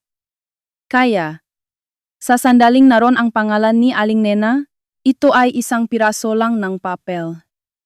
Tahimik akong huminga. Naniniwala si Marco na kaya nilang baguhin ang batas para sa kanilang sariling kapakinabangan. Mga tanga at walang alam. At saka, ang paggawa ng dokumento gamit ang pangalan at selyo ng ibang tao nang walang pahintulot ay isang malaking krimen. Ito ay tinatawag na falsification of public documents. Patuloy ni Ate Reyes sa malamig at tiyak na tono. Hindi nila alam na sila mismo ang nagpapahamak sa kanilang sarili. Ang salita ni Ate Reyes ay malamig at may tiyak na bigat. Pagkatapos, ipinagpatuloy niya ang paglatak sa mesa nga kopyang kontrata ng real estate na dinampot ni Aling Lydia kahapon. Ang bagong kondominium sa Barangay Maligaya. Ang halaga ng down payment ay eksaktong 1.5 milyong piso. Nang marinig ang numero na iyon, nanginginig ang malaking kamay ni Tatay. Ang perang iyon ay inipon ngang aking asawa ng ilang taon para sa kanyang anak. Habang nagtatrabaho sa isang maliit na pagawaan na punong-punong grasa, ninakaw nila iyon. Sa mabigat na boses ni Tatay, nanlamig din ang aking dibdib. Si Marco at si Aling Nena ay palihim na naglagay ng mahahalagang kopya sa sakong ng basura habang inilalagay ang aking magamit at itinapon. Marahil, akala nila ay wala silang pakialam sa gamit ng asawang minamaliit nila. Ang kanilang pagmamataas at kawalang ingat na aksyon ay naging isang kritikal na ebidensya at bumalik sa akin. Ang daloy ng pera ay ganap na mapapatunayan sa pamamagitan ng record ng bangko. Kung mayroong record ng paglilipat bilang down payment, hindi sila makakaiwas sa pananagutan. Sa sandaling iyon, ang aking smartphone na nakalagay sa tabi ngang unan ay na-vibrate ng maikli. Nang tingnan ko ang screen, may maikling mensahe mula kay Marco. Nakarating na kami ni Samantha sa munisipyo. Naghihintay kami sa pila sa bintana. Ngayon magiging estranghero na tayo. Mamuhay ka ng miserable. May nakalakip pa siyang larawan ng waiting area sa munisipyo. Eksakto alas 8:30 ng umaga. Nagbukas ang bintana ng munisipyo at isinumite nila ang pekeng application for divorce. Tiningnan ko ang screen at tahimik na ipinikit ang aking mga mata. Ang takot at kalungkutan na nasa aking puso ay ganap nang nawala. Ang tanging naroon ay ang pagpapasya na saksihan ang kanilang pagkahulog sa kanilang sariling hukay. Naisumite na pala nila, sabi ko, tumango si Ate Reyes at inayos ang kanyang salamin. Dahil sa pagtutol sa application for divorce, hindi ito kailanman matatanggap. Hindi magtatagal. Ibabalik ito sa bintana. At kinuha ni Ate Reyes ang isang makapal na file mula sa kanyang briefcase. Ang susunod ay ang paghahanda para sa Poblacion Community Bank, kung saan sila pupunta. Plano ni Marco na lumipat pagkatapos ng proseso sa munisipyo upang mag-align sa pagbubukas ng bangko ng alas 9 ng umaga, upang ilipat ang lahat ng dokumento sa loop ng kahon sa pangalan ni Samantha. Naipatawag na namin ang branch manager ng bangko. Ang lahat ng paglilipat ng dokumento na may kinalaman sa pangalan ng ginang ay froze na. Kung pilitin ni Marco na buksan ito, handa na kaming tumawag ng pulis. Sa matalinong diskarte ni Atu Reyes, wala akong magawa kundi yumuko ng malalim. Dahan-dahan kong hinaplos ang lumang pouch ng aking ina sa aking kamay. Akala ni Marco ay inagaw niya ang lahat mula sa akin. Bahay, pera at maging ang aking lugar bilang pamilya. Ngunit mayroon akong hindi niya naagaw. Ang pagmamahal nga. Aking tapat na mga magulang at ang kaunting kabaitan ng mga kapitbahay. At higit sa lahat, ang munting buhay na ito na masiglang nabubuhay sa aking braso. Handa silang tapakan ang iba para sa kanilang sariling pagnanasa. Nagsisinungaling. At naniniwala na magiging masaya lang sila kung alisin nila ang mahina. Hindi pa nila napapansin na ang kanilang pagmamataas ang sisira sa kanilang buhay. Ang lumang orasan na nakasabit sa dingding ay tahimik na nagikiskisan. Alas 8:45 na ang umaga. Ang hangin sa silid ay matindi. Biglang tumunog ang aking smartphone ng malakas. Nanginginig. Ang pangalang Marco ay kumikislap ng pula sa screen. Tiningnan ko sina ati. Raise at tatay ng isang beses at tahimik na tumango. At pinindot ko ang call recording button at dahan-dahang inilagay ang telepono sa aking tainga. Hello? Hoy, anong ibig mong sabihin? Bakit ibinabalik ang mga dokumento sa bintana? Mula sa kabilang linya, naririnig ang boses ni Marco na nahuhulog sa matinding takot na hindi ko pa narinig kailanman. Ang lumang aluminum blinds sa silid ay gumagalaw at nagkikiskisan dahil sa malamig na hangin ng taglamig. Mula sa salamin ng smartphone na mahigpit kong idinikit sa aking tainga, ang bahagyang init at ang kakaibang walang buhay na amoy ay naramdaman. Sa kabilang linya, hinihingal ng matindi si Marco. Malinaw na naintindihan ko na nawalan na siyang pagkakalma dahil sa hindi inaasahang pagtanggi sa bintana ng munisipyo. Bakit ibinabalik? Anong ginawa mo? Nang hindi man lang natatakot sa kanyang boses. Tahimik akong sumagot. Naisumite ko ang pagtutol sa application for divorce. Dahil ayoko napalihim na ilabas ang application for divorce. Naku, wag kang magbiro. Sabi nga ama ni Samantha, kung hindi maayos ang rehistro ngang pamilya bago magtanghali. Kanselado ang negosyo. Mula sa bibig ni Marco, sunod-sunod na lumawas ang mga tunay na damdamin, puno pagmamadali. Para sa kanya, wala siyang pakialam sa akin o sa bata. Ang tanging nasa isip niya ay ang yaman ng pamilya ni Samantha at ang kanyang bagong kumpanya. Ang mataon na inilaan ko para sa kanya, nagtitiis ng walang reklamo, ay walang halaga sa kanya. Wala po akong kinalaman sa tulong na iyan.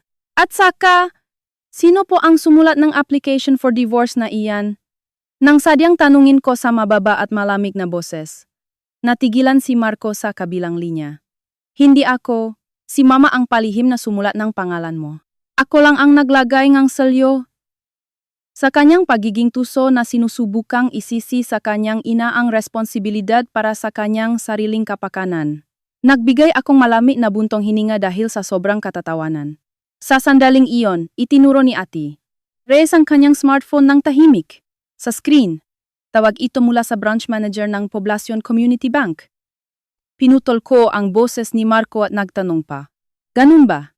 Kaya, anong gagawin mo sa lakat mo sa bangko sa Barangay Maligaya ng alas 9 ng umaga? Agad na nanlamig ang hangin sa kabilang linya. Bakit mo alam ang lugar na iyon? Nagsimulang nanginginig ang boses ni Marco. Tila, ngayon niya lang napansin na alam ko na ang lahat. Maraming bagay ang nakita mula sa sakong basura na itinapon niyo. Pati na ang kontratang real estate. Buwisit! Pupunta ako agad diyan sa ospital. Siguraduhin kong pipirmahan mo yan. Sumigaw si Marco at agad na binaba ang tawag. Ang bip-bip, electronic tone ay walang kabuluhang umaling-aungaw sa malamig na silid. Inilagay ko ang smartphone at tiningnan si ati. Reyes. Natapos niya ang maikling tawag sa branch manager ng bangko at tahimik na tumango. Sina Aling Nena at Samantha po ay nauna na sa bintana ng bangko, ngunit nang ipaalam namin ang pag-froze ng account sumigaw po sila. Naalala ko ang imahe ni Aling Nena, na karaniwang nagpapanggap na elegante at nag-alala sa tingin ng mga kapitbahay, na walang pakialam na sumisigaw sa bintana. Naramdaman kong natatanggal ang kanyang maskarangang pagpapanggap at tingin ng mga tao. Kailangan siguro niyang bayaran agad ang down payment para sa bagong condominium. Hinimo ko po ang branch manager na papuntahin sila sa ospital na ito bago tumawag ng pulis. Maingat na inayos ni Ati Reyes ang nga ebidensya na nakakalat sa mesa. Mga tala ng bankbook, insurance policy, pekeng testamento, ang lahat ay perpektong armas upang pahirapan sila. Ngayon, lahat sila ay magtitipon dito. Ang kanilang plano, na nabalutan ng kasinungalingan at panlilinlang ay magtatapos ngayon dito. Tumayo rin si tatay mula sa upuan at tumayo sa harap ng aking kama. Ang mahinang amoy ng makina na nanggagaling sa kanyang work uniform ay nagbigay sa akin ng kakaibang pakiramdam ng seguridad. Ang kanyang malapat na likod ay tila isang mainit na pader na matagal nang nagpoprotekta sa akin. Dahan-dahan kong hinaplos ang maliit na ulong sanggol na natutulog sa tabi. Hindi na ako iiyak. Para sa anak na ito, hindi ako susuko. Ang tunog ng orasan na umuusad ay malakas na naririnig sa pagising. Ang mayapak nga nurse na dumadaan sa pasilyo ay lumalayo at lumalapit muli. Mula sa kung saan tila naghahanda ng tanghalian, mahinang amoy ngang saa ang lumutang at nawala. Isang mahaba at mabigat na oras, tulad ng katahimikan bago ang bagyo, ang lumipas. Ilang oras na ang lumipas. Mula sa dulong tahimik na pasilyo, naririnig ang malalakas na yapak ng ilang tao. Walang ingat na tunog, tulad ng malakas na pagsipa sa sahig. May kasama ring tunog nga matataas na takong. Huminto ang mayapa sa harap ng aking silid at marahas na bumukas ang pinto. Anong gusto mong sabihin sa kalokohan na ito? Si Aling Nena, na may galit na mamata, ang unang pumasok sa silid. Sa likod niya, si Marco na namumutla ang mukha at si Samantha na hindi may tago ang galit. Sinubukan nilang lapitan ang kama nang sabay-sabay upang takutin ako. Ngunit ang aking tingin ay hindi sa kanila, kundi sa taong nakatayo sa likod nila. Samantha, anong ginagawa mo dito? Isang mababa at nakakakilabot na boses. Ang matandang lalaking nakasuot ng maayos na suot ay nakatingin kina Marco at Samantha ng matalas. Kahit na nagtataka siya sa kakaibang hangin sa silid, walang dudang ito ang ama ni Samantha, ang CEO ng kumpanya na magbibigay ng tulong kay Marco. Mula sa bukas na pinto, pumasok ang malamig na hangin ng taglamig na dumadaan sa pasilyo ng ospital. Ang bahagyang amoy ng matamis na pabango na nanggagaling sa makapal na kowat na suot ng ama ni Samantha. Huminto ang pahingal ni Aling Nena sa harap ng mabigat na presensya na iyon. Ang hangin sa silid ay tila nanigas ng isang iglap. Ang sanggol na natutulok sa tiyot ay bahagyang gumalaw. Tila naramdaman ang pagbabago. Oh, tatay. Bakit po kayo nandito? Namutla si Samantha at nanginginig ang boses habang humakbang paatras. Nagulat din si Marco at hindi lang makagalaw ang kanyang bibig na parang isda. Sa likod nila, tahimik na tumayo si Ati Reyes mula sa upuan at yumuko ng malalim. Magandang umaga. Ako po si Ati Reyes. Narinig ko po na nakikipag-usap po kayo kay Mr. Marco tungkol sa tulong, ngunit may mahalaga po kaming impormasyon na dapat ninyong malaman agad. Tahimik na kinuha ngang CEO ang business card at tiningnan ang loop ngang silit ng may seryosong ekspresyon. At napako ang kanyang tingin sa akin at sa maliit na sanggol na natutulok sa tabi sa tiyot. Sinabi ni Marco na matagal na siyang divorsa kanyang asawa. Na tumakas ang kanyang dating asawa kasama ang ari-arian. Ang mababa at galit na boses ng CEO ay umaling-awngaw sa silid. Ngunit ang babaeng ito ay na ospital at nanganak ng iyong anak kahapon, di ba? Anong nangyari? Ganap na namutla si Marco at gumawangeng. May kling tunog sa kanyang lalamunan. Boss, nagkakamali po kayo. Nagsisinungaling po ang asawang ito. Ang tahimik na umaling-awngaw ay binasak ni Aling Nena. Ang kanyang masamang ugali na nagsisinungaling na parang humihinga para sa tingin ng matao ay lumabas dito. Hindi anak ni Marco ang batang ito. Nagkaroon ng ibang lalaki ang babaeng ito at gustong kunin ang aming ari-arian. Sa sandaling narinig ko ang masalitang iyon, naramdaman kong ganap na nagiging yelo ang aking puso. Kung ininsulto lang ako, okay lang sana. Ngunit subukan niyang dungisan ang inosenteng buhay na ito. Ngunit hindi ako sumigaw. Tahimik lang akong nagmamasid sa kanyang nakakahiya na anyo. Narun ang kanyang miserable na landas, na mayroon lang lumang paniniwala na ayos lang ang lahat kung patuloy siyang magsisinungaling. Ganun ba? Kung gayon, ang lahat ng dokumentong ito ay ginawa rin ng ginang. Maingat na inabot ni Ati Reyes ang tumpok ng dokumento na nakakalat sa mesa sa harap ng CEO. Ang pekeng testamento na sinulat ni Marco at ang kopyang bangbo kung saan kinuha ang 1.5 milyong piso. Nang makita ito, biglang nangingini ang mukha ni Aling Nena. Marahil, hindi niya inakala na ang hindi mapaniniwalaan na ebidensya na sinulat niya, ang pangalan ay narito. Sinubukan ni Marco na agawin ang mga dokumento nang makita niya ang ebidensya. Ngunit si tatay ay mabilis na humarang at mahigpit na hinawakan ang kanyang pulso.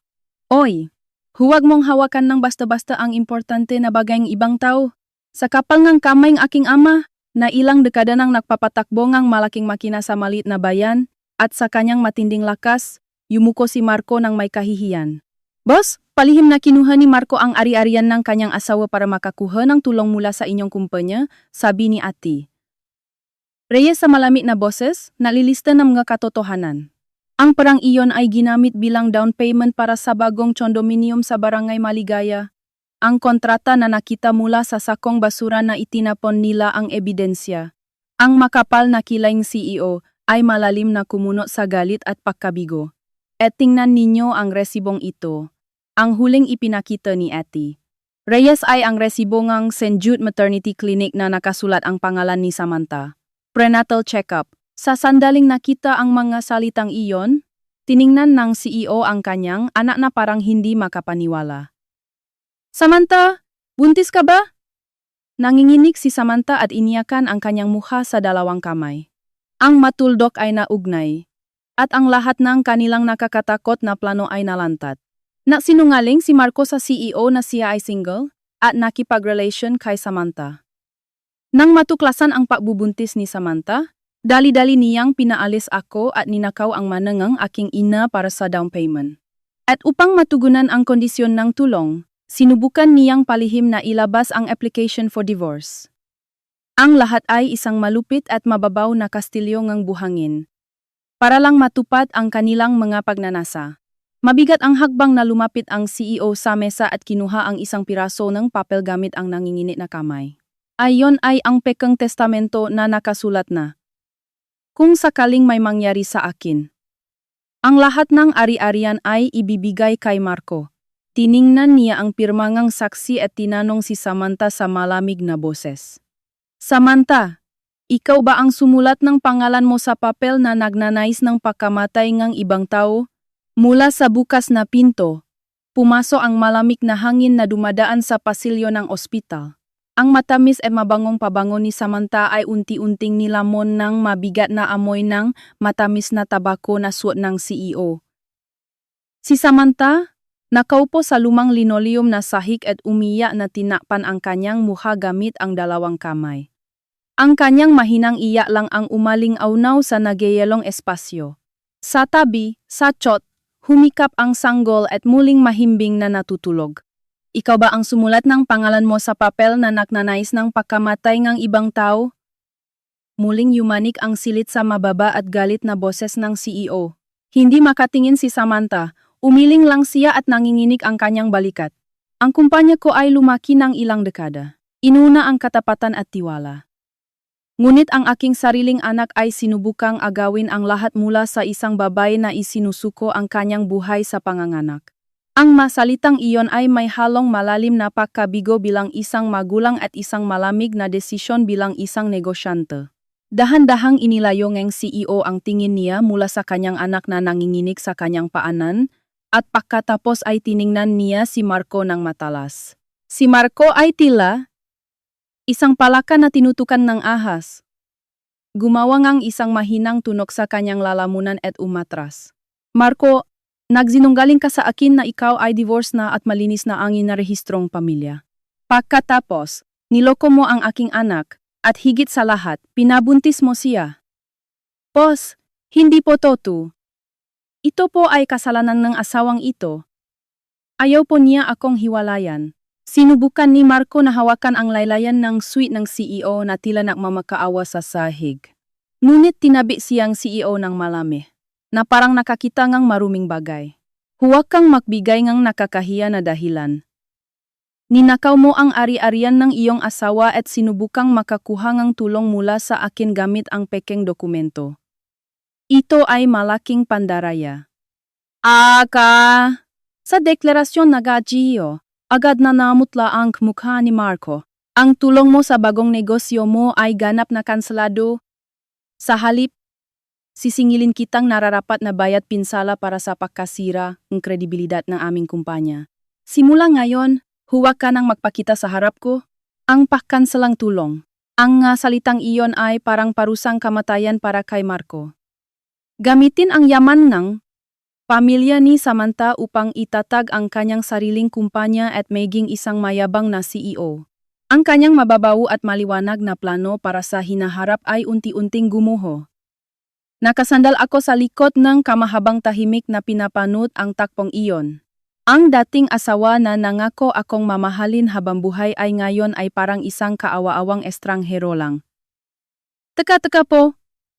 Ang matinis na boses ni Aling Nena ang pumutol sa malalim na katahimikan. Pilit siyang ngumiti at sinubukang lumapit sa CEO. Nalinlang lang po si Marco. Umiyak po si Samantha. Sinasabing paalisin niyo na raw po ang asawa niyo at bilhin na ang bagong condominium. Huwag kang magsinungaling. Ikaw ang nagsabi na itapon agad ang magamit ng babaeng iyon sa basura. Si Samantha, na kanina pa umiyak, ay biglang tumayo at sinigawan si Aling Nena. Ayoko po sanang sumulat ng testamento. Ikaw ang nasabi na kung makuha ang insurance money niya, mababayaran ang loan sa condominium. Ano? Ikaw ang anak ng CEO kaya pinagbigyan lang kita. Sa lupong silid ng ospital, nagsimula ang isang nakakahiya na uwengang sisihan. Si Aling Nena, na nag-alala lang sa tingin ng matao at naniniwala na siya ay isang eleganteng ginang, ay nagulo ang buho habang nakikipagtalo sa isang batang babae. Tiningnan ko ang nakakatawang takpong iyon at tahimik na ipinikit ang aking mamata. Ito ang tunay na mukhang pamilya na matagal kong tiniis. Wala ng kalungkutan. Isang malami na kawalan lang ang naron. Pwede po bang itigil na ninyo ang nakahaya na away na iyan? Ang kalmadong boses ni Ati Reyes ang bumalibag sa matinis na sigaw ng dalawa. Inayos ni Ati Reyes ang kanyang salamin at kinuha ang isang papel mula sa mga dokumento na nakalagay sa mesa. Kanina pa po kayo nagsisihinan. Ngunit Aling Nena, may katotohanan po kayong hindi may tatago. Nanginginig ang balikat ni Aling Nena at tiningnan niya si Ati Reyes. Ano? Wala akong alam. Iyan po ay ang dokumento NG Pagbabago NG Beneficiary NG Life Insurance NG Ginang. Ikaw po mismo ang nagsumite nito sa bintana NG Kumpanya NG Insurance, di ba? Ako? Si Marco ang gumawa niyan. Nagulat si Marco nang makita ang kanyang ina na agad na isinisisi siya. Ngunit kalmadong nagpatuloy si Ati Reyes. Kahapon, kinumpirma po namin sa representative ng kumpanya ng insurance. Ang nadala po ng dokumento sa bintana ay walang dudang isang babaeng nasa 60-anas. Sa mga salita ni Ati Reyes, muling nanigas ang hangin sa silid. At may mas kritikal na ebidensya pa bilang isang kinatawan. Kinakailangan ang pagpapakita ng ID sa bintana para sa proseso. Itinapat ni Ati Reyes ang papel sa harap ni Aling Nena. Mahigpit na kinopya at iningatan ng representative ang inyong driver's license. Naroon ang litrato at pangalan ni Aling Nena. Namutla ang mukha ni Aling Nena. Ang kanyang baluktot na lumang paniniwala na ang sa asawa ay sa akin. Ang kanyang nakakatakot na kawalang alam na ayaw naman siguro mapansin kung medyo pilitin ang proseso sa pamilya. Ang kanyang pagmamataas ang nagpabago sa kanya sa isang kritikal na kriminal. Ma, palihim mo palang iniwan ang ganoong ebidensya ng hindi ko nalalaman? Galit na tanong ni Marco sa kanyang ina puno ng pagkabigo. Kasi, ang perangang asawa ay perangang pamilya, di ba? Ayaw ibigay ng babaeng iyon ng tahimik kaya ako na ang gumawa. Sumigaw si Aling Nena na parang baliw, at sa wakas ay inamin niya ang kanyang krimen. Tahimik kong kinumpirma ang screen ng smartphone. Ang recording ay patuloy na nakatala, bilang isang tiyak na ebidensya. Nung kinuha mo ang 1.5 milyong piso naman ng aking ina, sigurado akong nakita ka rin ng CCTV, di ba? Nang tahimik kong sabihin iyon, napaluhot si Aling Nena at napahawak sa kanyang nu. Wala nang kasinungalingan o tingin ng gatawang makatulong sa kanila. Dahan-dahan tiningnan ni Etty Reyes ang kanyang relo. 10:00 ng umaga. Oras na po para sa usapan. Sa mga salita ni Etty Reyes, kasabay ng tunog nga yapa mula sa pasilyo sa labas ng silid. Hindi isa o dalawa. Malakas, regular, at walang alinlangang yapa ang maraming sapatos na direktang papunta rito. Aling Nena Marco, ang detalyadong pag-usap tungkol sa falsification of public documents ay gagawin sa ibang lugar. Sa likod ng pinto, malinaw na lumitaw ang mapulis na nakasuot ng madilim na uniforma. Malakas na tunog ng makapal na sapatos na leather na tumatapakan sa sahig na linoleum. Mula sa makapal na uniforme na suot ng mapulis, bahagyang amoy ng malamig na hangin sa labas ang lumutang. Mula sa radyo, na nakasabit sa kanilang bewang, paminsan-minsan, mababang electronic tone ang naririnig. Ang walang buhay na tunog na iyon ay lalong nagpapalamig at nagpapabigat sa hangin sa silid. Aling Nena at Marco, di ba? Pakisama po kayo sa amin sa presinto. Ang matandang pulis na nangunguna ay tahimik na nagsalita. Sa mga salitang iyon, tila nagulat si Aling Nena at galit na umiling. Hindi po.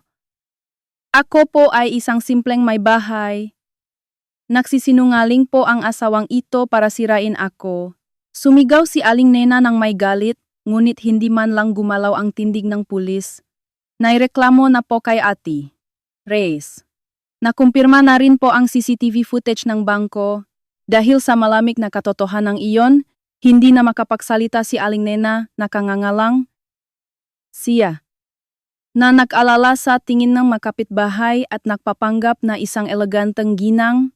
Ang makita siyang isinakay sa patrol car at dinadala ay isang panlipunang kaparusahan para sa kanya. Teka po, wala po akong kinalaman. Si Mama po ang gumawa. Pinagpagan ni Marco ang kamay ng pulis at sinubukang humawa sa aking kama. Mabilis na humarang si tatay ngunit si Marco ay sumigaw sa akin ng may desperasyon. Hoy! Sabihin mo na nakakamali. Maasawa tayo, di ba? Para sa magiging anak natin? Kung papatawarin mo sila, aalis na ang mapulis. Para sa kanyang sariling kapakanan. Sinasabi ang salitang pamilya. Tiningnan ko ang kanyang kaawa-awang anyo at tahimik na sumagot sa malamig na boses. Kaninang umaga, sinabi mo na estranghero tayo at pumunta ka sa munisipyo. Di ba?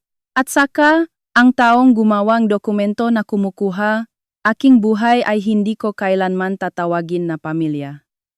Sa aking matatag na salita, gumuho si Marco sa pagkabigo. Sa sandaling iyon, isang biglaang electronic tone ang umalingaw-ngaw sa silid. Sa bulsa nagyakit ni Marco na nakakalat sa zaih, tumutunog ang smartphone. Ang panggalang Barangay Maligaya Realty ay kumikislap sa screen. Sa pahintulot ni pulis, pinindot ni Marco ang kalabat ng gamit, ang nanginginig na kamay at inilagay sa speaker. Marco, ang down payment na dapat na nailipat kaninang umaga ay froze na at hindi na may bababa. Mula sa kabilang linya, naririnig ang boses ng representative na puno ngalit at pagmamadali. Kung hindi may babayad bago magtanghali, kakanselahin ang kontrata kasama ang multa. At saka, ang isa pang loan na isinusulong sa pangalan ni Samantha ay kinansela na rin ang aplikasyon. Ang account ni Marco ay ganap na na-froze sa pag-asikaso ni Etty Reyes. Paanong mangyayari sa akin? Nawala ang tulong mula sa CEO. Nawala ang bagong tirahan kasama ang kabit. At malaking multa lang ang natira. Higit pa rito, Ang nga bayarin para sa mamahaling branded items na palihim niyang binili para kay Samantha ay darating din. Sa harap ng katotohanan na nawala ang lahat, ganap na nawalan ng salita si Marco at nakatingin sa kisame ng malabo. Ito ang naging resulta ng daan na pinili niya. Samantha, halika na. Ang mababa at malamig na boses ng CEO ay umaling-awngaw sa silid. Hindi napapatawa na hinilang CEO ang brasong kanyang anak na umiyak sa sahig. Tatay, patawarin niyo po ako. Anong gagawin ko? Wala kang kinalaman, walang kahit isang sentimong pera ng kumpanya ang ibibigay para sa iyong kapabayaan. Trabaho ka ng habang buhay at bayaran mo ang kasalanan na ginawa mo. Yumuko ang CEO sa akin, kay tatay, at kay ati. Reyes, at pagkatapos ay hinila si Samantha na umiyak at lumabas ng silid. Nang lumayo ang mayapa nga magarang mag-ama, kumilos din ang mapulis. Tara na po. Sina Aling Nena at Marco ay pinilit na tumayo, hawak ang kanilang magilid. Ayoko. Ayoko. Kung makikita nila Aling Lydia, hindi ako makakapamuhay sa bayan na ito. Ma, anong gagawin mo sa buhay ko? Habang namumurahan, hinila ang dalawa sa madilim na pasilyo. Nang ganap na silang mawala sa paningin, muling bumalik ang malalim na katahimikan sa silid. Humupa na ang malamig na hangin, at mula sa labas ng bintana, nagsisimula ng sumikat ang payapang araw ngang taglamig. Sa tabi, sa kot, mahinang umiya ang sanggol. Dahan-dahan kong inabot ang aking kamay at hinaplos ang kanyang mainit at maliit na pisngi. Wala nang babalik sa malamig na bahay na iyon, at wala nang kailangang matakot sa kanila. Sa wakas, nagsisimula na ang tahimik at payapang oras para sa akin at sa anak na ito. Tapos na po, tatay. Sabi ko ng mahina, at huminga ng malalim si tatay, at malumanay na tumango. Ngunit binuksan ni Eti Reyes ang kanyang briefcase at tahimik na umiling. Hindi pa po ginang. May huling proseso pa po na natitira. Hawak nga abogado ang isang puti at bagong envelope. Ito po ang pinakamahalagang dokumento upang ganap na putulin ang ugnayan niyo sa kanila sa legal na paraan. Sa pagpirma niyo po dito, tunay na magiging malaya na po kayo. Inilayo ko ang aking kamay sa sanggol at dahan-dahang umayos ng upo upang tingnan ang puting envelope. Mula sa green tea na inilagay ni Ati Reyes sa paper cup, lumutang ang isang nakaka-relax at malalim na amoy. Ang hamog na taglamig na bumabalot sa salamin ng bintana ay kumikinang sa sikat ng araw ngang umaga at natutunaw. Ang hangin sa silid ay kasing kalmado at payapa, na tila hindi nangyari ang nakakainis na pangyayari kanina. Sa tabi, sa kot, ang sanggol na nakabalot sa puting kumot ay gumagawa ngang isang kaibig-ibig na tunog habang sinisipsip ang kanyang daliri. Tahimik kong kinuha ang laman ng puting envelope na inabot ni Eti Reyes. Ito ay ang tunay na application for divorce na isusumite ko bilang aking lehitimong karapatan. At isang kasunduan na humihiling ng malaking bayad pinsala kina Marco at Samantha at bayad pinsala kay Aling Nena.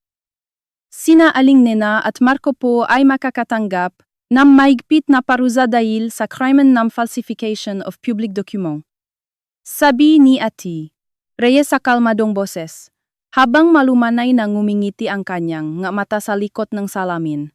Ang kanilang ari-arian po ay sasamsamin at gagamitin para sa nararapat na bayad pinsala upang protektahan ang inyo at ang hinaharap ng inyong anak. Hindi na po nila kayo kailanman guguluhin. Sa tahimik at malakas na salita ni Ati Reyes, malalim akong tumango. Kinuha ko ang lumang pouch ng aking ina mula sa bag. Sa loob, naroon ang bago kong selyo na ginawa kahapon para sa akin. Dahan-dahan kong nilagyan ng tinta ang selyo, at isa-isa kong inilagay ang selyo sa tumpok ng dokumento. Sa bawat pagtingin ko sa matingkat na kulay ng tinta na hinihigop sa papel, naramdaman kong natatanggal ang mabigat at malamig na tanikala na bumabalot sa akin. Ngayon, tapos na talaga. Nang ilagay ko ang ballpen at huminga ng malalim, malumanay na hinaplos ni tatay ang aking ulo gamit ang kanyang malaking kamay. Ang klimsay ngunit mainit na kamay na haking ama, na tapat na naktrabaho sa isang maliit na pakawan. Sa wakas, Inilabas ko ang madamdamin na matagal kong pinigilan. At tahimik, akong umiyak. Ilang buwan na ang lumipas. Isang maaliwalas na hapon ng tagsibol, inaalagaan ko ang sanggol sa ikalawang palapag ng pagawaan ng aking mamagulang. Mula sa ibaba, naririnig ang regular at malakas na tunog ng makina na pinapatakbo ni tatay. Ang bahagyang amoy ng makina ay nagbigay sa akin walang hanggang pakiramdam ng seguridad. Sa sulok ng silid, nakalagay ang lumang makinang panahinga aking ina na nailigtas mula sa itim na sako ng basura. Dahil sa paglalagay ni tatay ng langis at paglilinis, ngayon ay mahusay na itong ginagamit sa pagtahing damit ng sanggol. Habang pinapatakbo ko ang makina, narinig ko ang isang pamilyar na boses mula sa unang palapak. Tao po. Pagkababa kong hagdan, naroon si Aling Lydia, ang kapitbahay namin, na nagbigayng kakanin na nakabalot sa panyo bilang pakbati. Ang galing mo talaga. Narinig mo ba ang balita tungkol sa kanila? Sabi ni Aling Lydia. Habang umiinom ng sa harap ng lumang mesa, si Aling Nena, na isinakay sa patrol char, ay nakitang lahat ng kapitbahay noong umaga para sa kanya, na nag-alala sa tingin ng mga tao at sinasabing may mataas na lahi. Iyon ang pinakakinatatakutan niyang panlipunang kaparusahan. Sa huli, upang bayaran ang malaking bayad pinsala sa akin at ang multa sa bangko, kinailangan niyang ibenta ang lumang bahay at lupa. Ang lumang altar na araw-araw niyang pinupunasan ay binili ng junk shop sa murang halaga. Si Aling Nena, ngayon ay nagtatrabaho bilang isang part-time cleaner mula madaling araw sa isang malayo at sirang tenement. Pagkatapos ang lahat ng kanyang pagmamataas sa mga kapitbahay, ngayon ay wala na siyang mukha na may harap. Tahimik lang akong tumango sa mga salita ni Aling Lydia. Ang naging kapalaran ni Marco ay kasing kaawa-awa. Hindi lang siya pinalayas sa kumpanyang CEO, kundi kumalat din ang balita tungkol sa pagiging sangkot niya sa pulisya sa buong industriya, at wala na siyang makuhang disenteng trabaho. Ngayon, para bayaran ang malaking utang at bayad pinsala, araw-araw siyang nagtatrabaho bilang isang construction worker, punong-puno ng putik. Si Samantha, naganap ng kinansela ang kanyang koneksyon sa kanyang pamilya, ay nagtatrabaho sa nightclub at patuloy na nagdedemanda labang kay Marco, sinisisi ang isa't isa. Kaya nga pala, huwag mong isipin na tatawanan mo lang ang ibang tao sa pagpapahirap sa kanila? Sabi ni Aling Lydia. Inilalagay ang tasa ng may malinis at maliwanag na mukha. Anuman ang mangyari sa kanila, wala na itong kinalaman sa akin. Ang kastilyong buhangin na binuo sa kasinungalingan ay mabilis na gumuho at mawawala sa alaala ng sinuman. Iyon ang kapalaran na pinili nila. Pagkalis ni Aling Lydia, kinuha ko ang isang puting envelope mula sa loob na kabinet. Ilang araw na nakalipas, dumating ang isang sulat mula kay Aling Nena sa bahay. Humihingi ng pera na may maruming sulat kamay. Hindi ko ito binuksan at tahimik kong pinunit at itinapon sa basurahan. Hindi na ako kailanman hahatakin pabalik sa nakakahiya na nakaraan na iyon. Ang malambot na sikat ng araw ng taksibol ay malumanay na nagpapaliwanag sa lumang bubong ng pagawaan. Mula sa kalapit na elementarya, naririnig ang masayang boses ng mabata na dinadalang hangin. Pagbalik ko sa silid, nagising ang aking anak at sumigaw ng masigla. Inabot ang kanyang maliliit na kamay sa langit. Magandang umaga. Maganda rin ang panahon ngayon. Amba? Ambah chi. Ambah chi. Ambah chi. Kinuha ko ang sanggol at lumabas sa veranda. Ang mainit na sikat na araw ay mainit na bumabalot sa aming katawan. Naalala ko ang pangalan ng anak na ito na nakasulat sa unang pahina ng aking notebook. Tulad ng iba't ibang kulay ngang sinulit sa lumang kahon, nang panahing ang king ina, sana ay makipag-ugnayan siya sa maraming tao. Sana ay mamuhay siyang isang tapat at diretso na buhay, walang kasinungalingan, at pagtataksil. Sa pagmamahal na iniwan ng aking ina at ang lakas na itinuro ng aking ama, nagsisimula ako ng bagong kabanata ngayon. Sa malayo, nakita ko ang isang puting ibon na masiglang lumilipat sa langit. Ang hangin ng taksibol na dumadaan sa aking paanan ay hindi na malamig.